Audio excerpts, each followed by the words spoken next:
Alright, पिछले portion में हमने देखा था simple microscope near point vision में, और नियर पॉइंट विजन का मतलब था इमेज कहाँ बन रही थी, नियर पॉइंट पे। अब हम देखेंगे simple microscope in normal adjustment. Right, normal adjustment का मतलब है कि इमेज आपकी कहाँ बन रही है, image is formed at infinity, far point. आपको पता है कि कॉन्वेक्स लेंस इंफिनिटी पे इमेज कब बनाता है? सोचो, आपने पढ़ा है 10th क्लास में।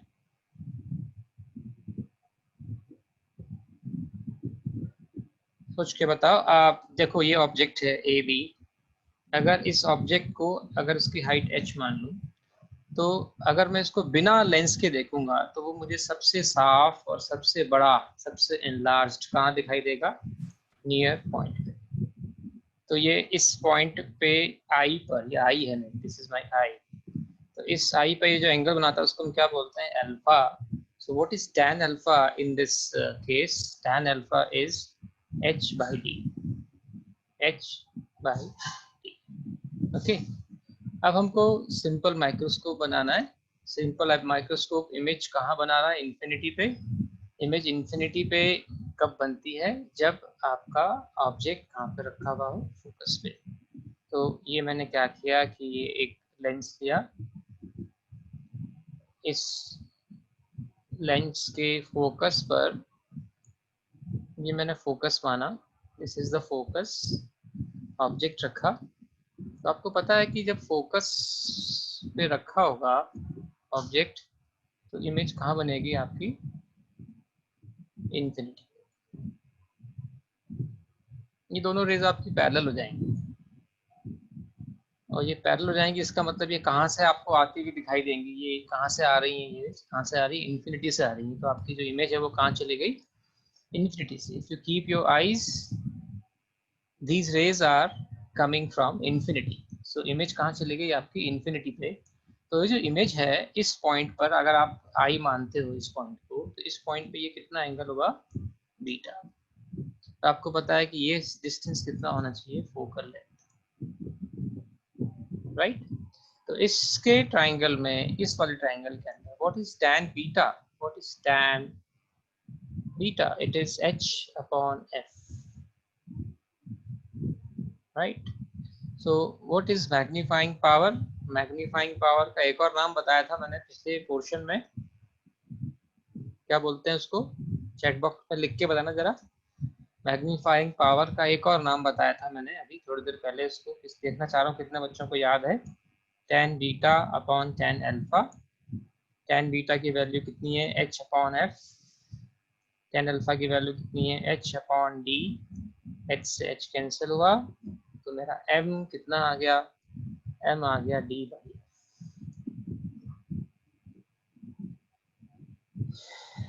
जब इमेज आपकी फार पॉइंट पे बनती है तो आपका मैग्नीफाइंग पावर जो है आपका बढ़ गया या कम हो गया? दो बच्चों ने जवाब दिया है, सही जवाब दिया है, आदित्य और मेघा ने। Magnifying power is also called angular magnification. अब देखो, हमारा मैग्नीफाइंग पावर जो है, एंगुलर मैग्निफिकेशन जो है, वो कम हो गया है। अगर हम दूसरे मैग्निफिकेशन की बात करें, 1 प्लस डी बाई एफ था, इसके केस में था, वो नियर पॉइंट के केस में था। राइट। तो इमेज जब नियर पॉइंट पे बनती है, इमेज जब फार पॉइंट पे बनती है, तो हमारी जो आई है वो कौन से केस में रिलैक्स रहती है? इस नियर पॉइंट के केस में या फार पॉइंट के? जब कोई चीज, आप दूर की कोई चीज देख रहे होते हो, तो आपका जो आई है वो रिलैक्स्ड रहता है, आपकी जो आई मसल्स हैं वो स्ट्रेन्ड नहीं होती हैं। So eye is relaxed, eye is relaxed, and eye is strained. आपकी आंखों पर जोर पड़ता है अगर आप कोई चीज अपने पास लेके आओ, और उसको देखो तो उसको आपके आंखों में जोर पड़ता है और यहाँ पर आप रिलैक्स रहते हैं, तो इसलिए हम इसको प्रेफर करते हैं। जनरली टेलीस्कोप के केस में हम ऐसा करते हैं, माइक्रोस्कोप में तो हमको मैग्नीफाइंग पावर ज़्यादा चाहिए होती है, तो हम हो सकता है कि नियर पॉइंट को प्रेफर करें क्योंकि हमको चीज़ों को बड़ा करके देखना है। लेकिन टेलीस्कोप के केस में हम जनरली ये वाला मोड, रिलैक्स वाला मोड ज़्यादा प्रेफर करते हैं, क्योंकि हमको वहाँ पर मैग्नीफाइंग पावर से, हालांकि मैग्नीफाइंग पावर में और रिजॉल्विंग पावर में दोनों में फ़र्क होता है, वो हम बाद में देखेंगे। राइट, अब देखते हैं कि हमको सिंपल माइक्रोस्कोप हमारी ज़रूरत पूरी क्यों नहीं कर सकता। सिंपल माइक्रोस्कोप जो है वो हमारी ज़रूरत पूरी क्यों नहीं कर सकता, क्योंकि आपका जो मैक्सिमम पॉसिबल मैग्निफिकेशन जो है वो मिल पाता है, वो किस पर डिपेंडेंट है, अगर आप मुझे देख के बता सकते हो यहाँ पर कि एक यहाँ पे कंस्ट्रेंट आ गया कि द मैक्सिमम मैग्नीफाइंग पावर जो होगी, मैक्सिमम मैग्नीफाइंग पावर जो होगी इस सिंपल माइक्रोस्कोप की, उस पर एक लिमिटेशन लग गई है। क्या आपको वो लिमिटेशन दिखाई दे रही है कि वो लिमिटेशन कितनी है? I mean, कितनी नहीं है, क्या है वो लिमिटेशन? आपको साफ साफ दिखाई देनी चाहिए कि वो लिमिटेशन क्या है।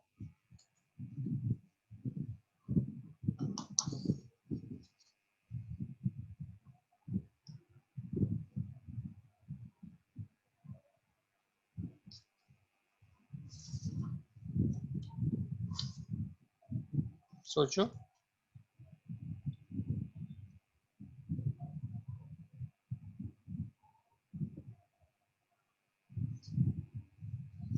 सिंपल माइक्रोस्कोप की जो मैक्सिमम मैग्निफिकेशन होती है, सिंपल माइक्रोस्कोप की जो मैक्सिमम मैग्निफिकेशन होती है वो होती है 9। मतलब मैं कह सकता हूँ कि m is less than equal to 9। अब इसकी जो वैल्यू पे अपर लिमिट लगाने के लिए इस फोकल लेंथ का रोल है। d तो फिक्स है, d तो फिक्स है, d की वैल्यू तो फिक्स है, कितनी है? 25 सेंटीमीटर। तो ये आपका मैक्सिमम कब होगा? जब ये आपकी मिनिमम होगी। मतलब एक वैल्यू के बाद आप किसी लेंस की फोकल लेंथ को रिड्यूस नहीं कर सकते।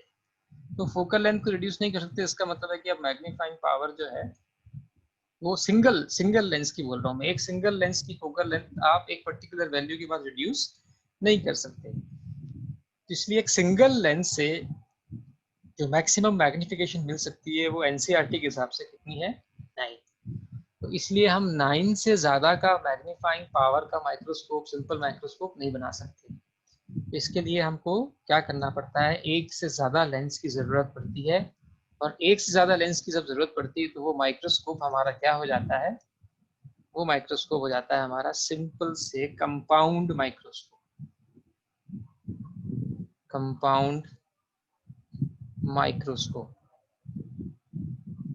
Simple microscope exam point of view से इतना इंपॉर्टेंट नहीं है, न्यूमेरिकल पॉइंट ऑफ व्यू से सिंपल माइक्रोस्कोप के एक दो क्वेश्चंस आए हैं एग्जाम में, अदरवाइज कंपाउंड माइक्रोस्कोप ज़्यादा इंपॉर्टेंट है। अब कंपाउंड का मतलब एक से ज़्यादा, तो इसका मतलब है कि इसमें कौन कौन से लेंस, कितने लेंस होते हैं और उनका नाम क्या है वो हम डिस्कस करते हैं। It consist of 2 lenses.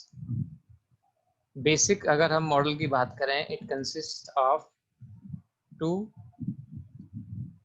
Lenses. पहला जो होता है उसको हम बोलते हैं ऑब्जेक्टिव लेंस। ये क्या होता है? Convex lens of small aperture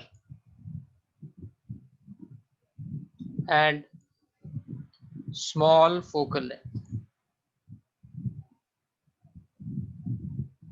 FO, focal length, O for objective. दूसरा जो लेंस होता है उसको हम बोलते हैं आईपीस। आईपीस भी एक कॉन्वेक्स लेंस होता है, convex lens of aperture larger than that of objective। बराबर भी हो तो कोई प्रॉब्लम नहीं है, बराबर भी हो तो कोई प्रॉब्लम नहीं है, लेकिन हम डायग्राम में अपर्चर जो होता है वो बड़ा बनाते हैं क्योंकि हमको इमेज देखने के लिए ज़्यादा लाइट की ज़रूरत पड़ती है. तो larger than objective and focal length, small focal length, इसकी फोकल लेंथ भी स्मॉल ही होती है, small focal length F E, but F E is greater than F O. ये पहचान करने का तरीका है. अगर अपर्चर दिए हुए हैं आपको, दो अपर्चर दिया हुआ है, एक अपर्चर बड़ा एक अपर्चर छोटा, और दो फोकल लेंथ दिए हुए हैं, एक की फोकल लेंथ बड़ी एक की फोकल लेंथ छोटी, तो आप पहचान कर सकते हैं कौन सा आईपीस होगा और कौन सा ऑब्जेक्टिव होगा. और ये पहचान करने के लिए आपको ये चीज़ अच्छे से समझनी होगी जो मैंने आपको बताया है कैसे डिस्टिंग्विश करते हैं. ये पेपर में क्वेश्चन भी आता है कि आपको दो लेंसेज गिवन है एंड आपको उस लेंसेज में से आइडेंटिफाई करना है कि कौन सा ऑब्जेक्टिव है और कौन सा आईपीस है. राइट. तो टाइम कंस्ट्रेंट की वजह से ये वाला टॉपिक जो है कंपाउंड माइक्रोस्कोप हम इसी में पूरा नहीं कर पाएंगे. हम क्या करते हैं, हम एक क्वेश्चन ले लेते हैं, एनसीईआरटी का एक क्वेश्चन ले लेते हैं.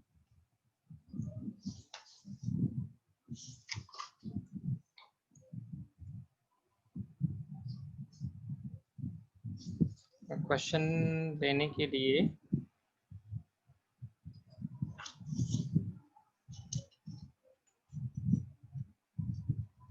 Yes, this is question number 9.8 NCERT. अगर आपके पास है तो देख लीजिए.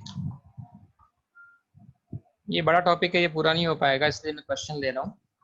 क्वेश्चन 9.8 एनसीईआरटी ये कहता है कि एक बीम है जो पॉइंट पी पे कन्वर्ज हो रही है. A beam of light is converging to point P. यहाँ पर एक पॉइंट P पर ये बीम कन्वर्ज हो रही है और इसके रास्ते पे हमने एक कॉन्वेक्स लेंस लगा दिया. ये कॉन्वेक्स लेंस लगाया मैंने यहाँ पर. इस कॉन्वेक्स लेंस की जो फोकल लेंथ है वो आपको गिवन है. The focal length of convex lens is given as 20 centimeter. 20 centimetre. ये डिस्टेंस भी गिवन है आपको कितना, 12 सेंटीमीटर.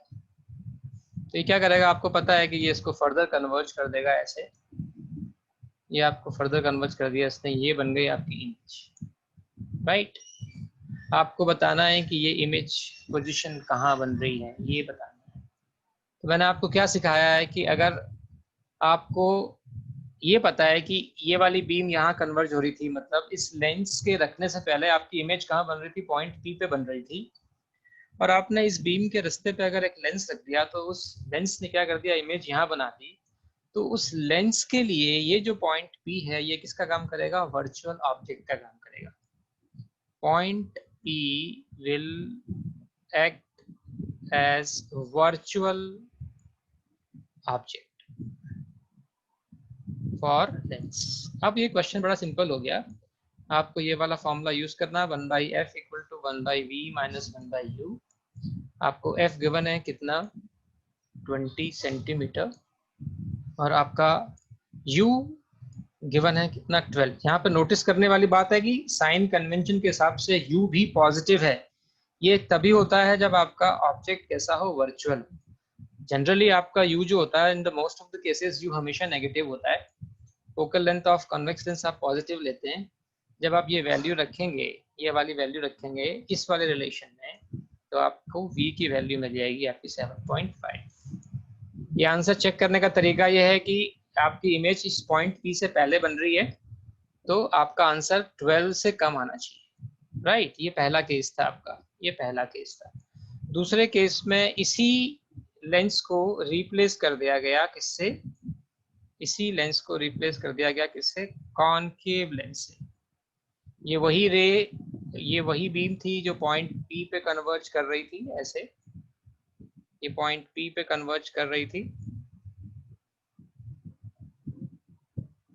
अब कॉनकेव लेंस रख दिया। अब कॉनकेव लेंस कैसा होता है, डाइवर्जिंग, तो ये इसको आपकी इमेज को और आगे ले जाएगा, डाइवर्ज करेगा रेज को, ऐसे यहाँ से डाइवर्जिंग होगी, ये आपकी इमेज बनेगी आई। अगर आपको डायग्राम क्लियर है तो आपका आंसर जो होना चाहिए वो आपका 12 से ज्यादा होना चाहिए। तो यहाँ पर इस वाले केस में आप क्या करेंगे, f की वैल्यू -16 लेंगे, क्योंकि कॉनकेव का जो फोकल लेंथ दिया हुआ है आपको 16 दिया हुआ है, और क्योंकि साइन कन्वेंशन अगर हम यूज करें तो कॉनकेव का नेगेटिव होता है।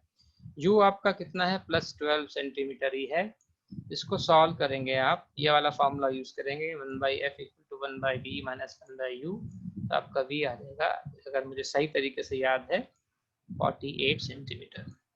इनको ट्राई करना, और ये बता दूं कि ये बोर्ड का एग्जाम का क्वेश्चन है, सीबीएसई में पूछा गया है, इसलिए इम्पोर्टेंट है,